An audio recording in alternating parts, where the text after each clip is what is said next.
അല്ലെങ്കിൽ ഏത് മേഖലകളിലും മുന്നിട്ട് പ്രവർത്തിക്കുന്ന നിങ്ങളുടെ വേണ്ടി ആരും ഇനിയിപ്പോൾ വരുന്നതിന് ഇല്ല. എനിക്ക് നല്ല ഓർമ്മയുണ്ട്. കാരണം എല്ലാവരും ഇവിടെ എത്തിയിട്ടുണ്ട്.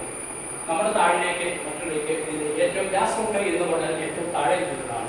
അതുകൊണ്ട് തന്നെ അംഗനവാടികളുടെ അടുത്ത് പറയാൻ പറ്റുന്നത്, തൊഴിലുറപ്പുകാരുടെ അടുത്ത് പറയാൻ പറ്റുന്നത് അവർ ഉറപ്പുവരുന്നത് അവരിൽ നിന്നാണ് നമുക്ക് ഏറ്റവും കൂടുതൽ ഇൻഫോർമേഷൻ കിട്ടുന്ന കാര്യങ്ങൾ ചെയ്യുന്നത്. സാധ്യമായ കാര്യങ്ങൾ നിങ്ങൾക്ക് എന്ത് ചെയ്യാൻ പറ്റും എന്ന് നമുക്ക് ചെയ്യുക. ഇതൊരു വിളംബരമായിട്ട് അല്ലെങ്കിൽ ഇതിന് ഏറ്റവും നല്ലൊരു പ്രോഗ്രാമായിട്ട് നമ്മുടെ നാടിൻ്റെ പഞ്ചായത്തിൻ്റെ അല്ലെങ്കിൽ ജില്ലയുടെ അവര് ദിവസങ്ങളുടെ കാര്യം പറഞ്ഞപ്പോൾ നമുക്ക് സാധ്യമായ ഏറ്റവും വലിയ കാര്യം എന്നത് എസ്.പിയോട് പറഞ്ഞപ്പോൾ എസ്.പി പറഞ്ഞ് DIG-നെ തന്നെ നമുക്ക് കൊണ്ടുവരാം, ഉദ്ഘാടനം ചെയ്യിക്കാനുള്ള സൗകര്യം ചെയ്യാം.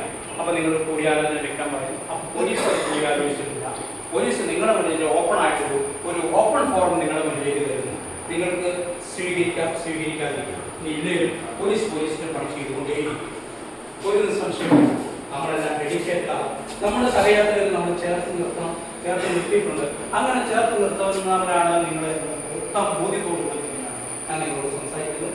ഒരിക്കൽ കൂടി തീർച്ചയായിട്ടും എല്ലാവരെയും ഞാൻ അഭിനന്ദിക്കുന്നതോടൊപ്പം തന്നെ ഈ നാടിനെ നമ്മൾ ഓരോ അഭിമാനത്തിൻ്റെ ഒരു ഭാഗമാക്കി മാറ്റിയിട്ടുള്ളത് നിങ്ങളുടെ ഓരോ വിജയത്തിൽ നിങ്ങൾ ഒരിക്കൽ കൂടി അഭിനന്ദിച്ചുകൊണ്ട് ഏറ്റവും നല്ല രീതിയിൽ നമുക്ക് ഇതിനെ എങ്ങനെ മുന്നോട്ട് കൊണ്ടുപോകാം എന്ന് വ്യക്തമായ ഒരു തീരുമാനം നമ്മുടെ ബാക്കി വരുന്ന കേരളത്തിലെ പഞ്ചായത്തുകൾ, ബാക്കി വരുന്ന പോലീസുകാർ, ബാക്കി വരുന്ന പ്രദേശങ്ങൾ